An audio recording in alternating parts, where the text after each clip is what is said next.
Valerie Curtis-Newton, and I'm very excited to be here today. I want to thank Andrew Russell and The Stranger for giving me this opportunity to talk to you all. Before we begin, I would like to invite you to join me in a mock version of the Bravo secret word drinking game.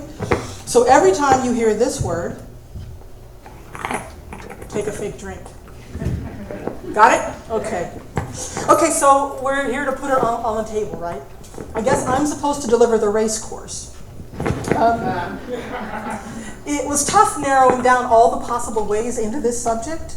I've opted not to regale you with Obama the Magic Negro, or Russell Simmons' Harriet Tubman sex tape, or even the scandals Olivia Pope and President Grant, the new millennium's Thomas Jefferson and Sally Hemings.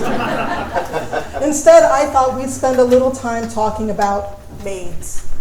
Not the sexy Latino devious maids of ABC TV, but the overweight, uneducated black maids of Hollywood's history.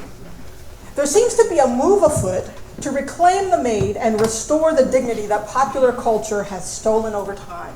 So I thought I'd talk about maids, sharing some family stories and some words of wisdom from Alice Childress along the way. But why Alice Childress? Because I just spent a year working on her play Trouble in Mind, which is up at the Intiman, and I think she's pretty freaking brilliant. Childress saw the tough stuff of American life and sought to give it artful expression. Our Alice tackled race head on and expected, or hoped maybe is a better word, that by actually talking to each other about it, we might, in her words, go farther and do better.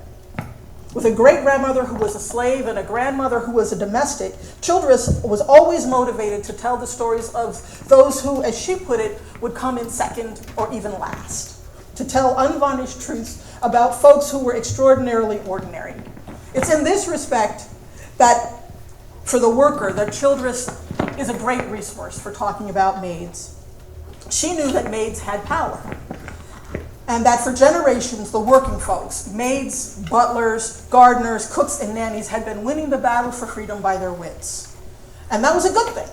It allowed them to work under the radar inside the master's house undetected. So let me share with you two quick examples.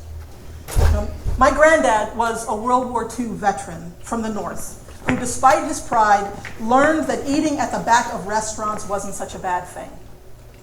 The cooks and waiters were colored. He used to say he ate better at the back door than white soldiers did in the finest restaurants. Or my grandma Viv, who on a trip south saw a dress in a shop window.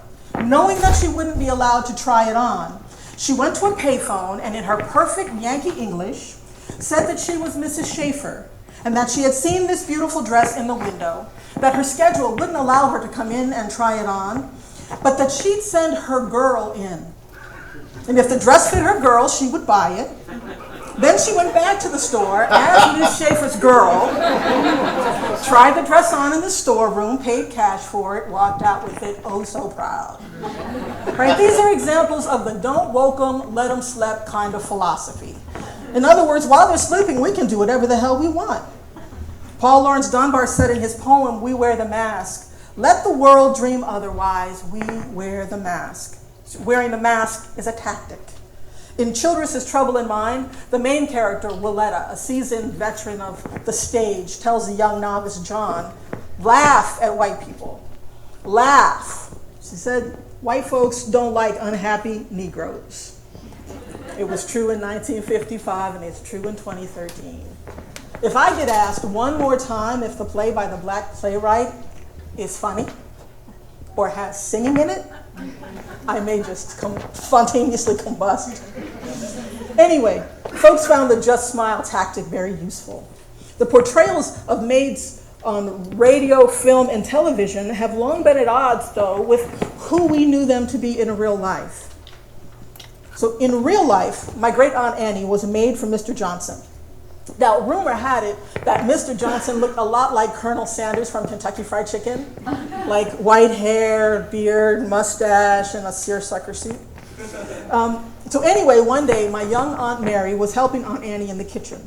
It was Aunt Mary's job was to go and to clear off the table after dinner. So she gathered all the plates and was ready to leave the room when Mr. Johnson stops her and he spits in all the plates so there'd be no leftovers. So Aunt Mary's like 10 and she's mortified and she runs into the kitchen and she's crying to Aunt Annie about how Mr. Johnson spit in the plates. And Aunt Annie says to her, you know, baby, don't worry about it. I already had ours tucked away in the oven. And if the truth be told, I spit in his on the way out there. So contrast this story with these images. These early pioneers of Hollywood definitely wore the mask, both on stage and off. Some of you might recognize Butterfly McQueen or Louise Beavers or Ethel Waters or Hattie McDaniel. The night of her Oscar win, Ms. McDaniels sat at a segregated table. It was the first time they'd ever allowed blacks into the ceremony, and she had to sit in a table at the back, apart from her other Gone with the Wind colleagues. Now imagine going from the Oscars to this. Bueller Show. Everybody says I'm a girl that knows all the answers. The only trouble is, no one ever asked me the question. For generations, we've worn the mask in popular culture. The mask is still in play today. It's why Jamie Foxx doesn't get to off the villain in Django. It's why for every Olivia Pope, there are still 10 overweight men in drag. There are those who would argue that even the president is rocking a mask. But politics isn't supposed to be my subject, right? So from Aunt Jemima and Uncle Ben to the Helps Evangeline to the butler Cecil Gange, black folks have been trying to come to terms with the image of the servant as wholly powerless. And it looks like we're turning a corner, remembering and honoring the power of the maids. Just the other day, in his address at the 50th anniversary of the March on Washington, President Obama said that though we rightly honor heroes like Martin Luther King, we would do well to recall that day itself also belonged to those ordinary people whose names never appeared in the history books, never got on TV. He said that after all they had been through, that they had every reason to lash out in anger or to resign themselves to a bitter fate. And yet, he went on, they chose a different path. In the face of hatred, they prayed for their tormentors. In the face of violence, they stood up and sat in with the moral force of nonviolence. Willingly, they went to jail to protest unjust laws, their cells swelling with the sound of freedom songs. A lifetime of indignities had taught them that no man can take away the dignity and grace that God grants us. They had learned through hard experience what Frederick Douglass once taught, that freedom is not given. It must be won through struggle and discipline, persistence and faith. You know, I think in these fractured times, these are pretty good principles for us to remember too. Childress knew them and followed them, just like many of those domestics she so admired. For Alice Childress, she found her mask, and the mask was humor. And with it, she could say hard things and still keep her audience open.